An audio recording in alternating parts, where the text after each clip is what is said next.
Well, we're joined by art historian Didier Rickner, the managing editor of La Tribune de l'Art, the Tribune of Art. Thank you for being with us here Thank you. on France 24. Yeah, the question put there by that art collector, who these artifacts, who do they belong to? They belong to the museums where they are now, because there are laws, And if even for the artifacts which were looted in the 19th century, the war, there was laws, and the looting of war was legal. Maybe it's not moral, but it's legal. And if you want to come back on this, why don't you come back 19th century, 17th century, 16th century? You cannot stop. You don't know where to stop. At the time, they weren't independent countries. Yes. So, of course, the colonial power can decide to take stuff. I mean, it is looting, isn't it? No.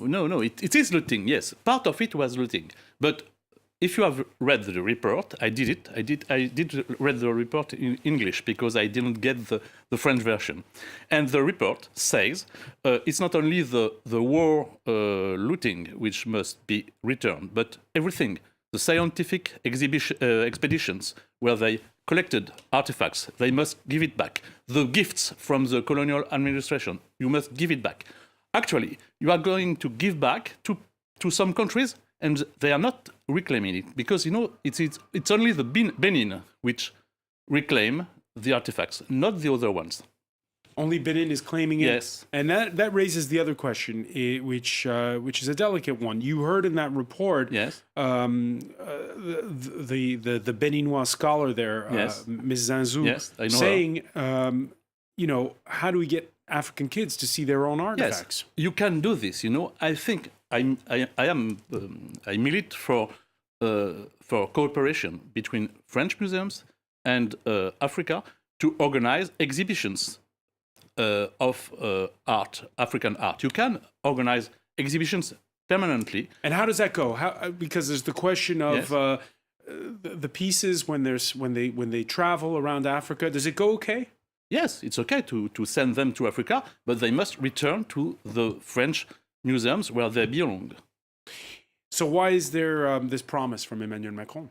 I don't know. You must ask him. But I think he was like a witch who doesn't know what he does, But because he says we are going to give it back, as if these artifacts it doesn't belong to anyone but the French museums. And it's very interesting because we saw an example in Senegal, I think it was a museum in Senegal. In Senegal, you have a museum, IFAN Museum, which has in its collections many works of art from many other countries from Africa, and it was a collection built during the colonial era. Are they going to give it back to the other countries, this museum in Senegal? I don't think so. Many people watching this, maybe they don't know Africa very well, but they do know the Elgin marbles Yes. that Greece has been asking from Britain Yes. since the last century. So what's the difference between Greece asking for its artifacts back and what's going on in Africa? I do not see any difference. The report says it's not the same. The report says it's only about sub-Saharan Africa, because they say 90% of art is outside. This number, I don't know where it comes from, and even in the report, they say they don't know where it comes from. But even if it's true, we must help African countries to exhibit works of art. We must lend them to Africa. So there is no difference between Elgin marbles and this. There is no difference with anything. So all the artifacts which were taken in Greece must be returned, in Egypt must be returned, in Algeria must be returned. It's the beginning of something you don't know where it's going to go. But if they were stolen... No, they were not stolen. It was looting, yes, but there were laws. I don't get this distinction between looting and stealing. No, it was stolen if you want, but in the 19th century, in the 18th century, in the 17th century, during all the wars, art was stolen. So we must give back everything or nothing. And more of this, these works of art, when they were taken, if they were not taken, they would have disappeared, because many of artifacts, African artifacts, are made of wood, and it was not made to be kept, so it would have disappeared. they became works of art in museums because Europeans said it's art. You know, it's not from Africa. It was not art. It was meant to disappear. Right. These artifacts who, would have disappeared in the past, Yes. but don't anymore. That brings us to another question, Yes. which is you talked about exhibiting more of these works in Africa. Yes.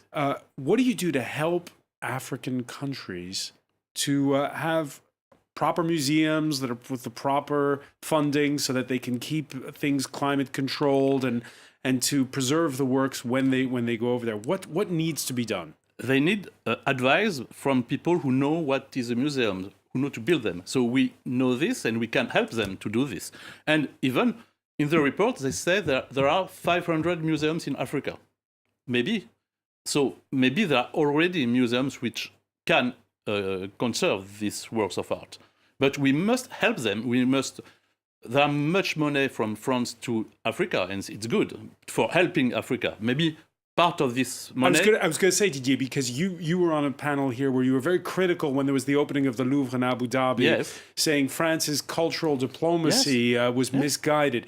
What can the French government do specifically when it comes in this regard? Should they be devoting more energy to Africa to help them? They can help Africa. I don't see why they could not help Africa when they are renting their collections to Abu Dhabi, you know, because Abu Dhabi has money and Africa has less money. I think we must help Africa. It's not the point. The point is we must not return art which actually doesn't belong to them. All right, Didier Reckner. I'm sorry for this, but it's just the law, actually. All right, Didier Reckner of La Tribune de l'Art. Many thanks for speaking with us on Thank France you. 24.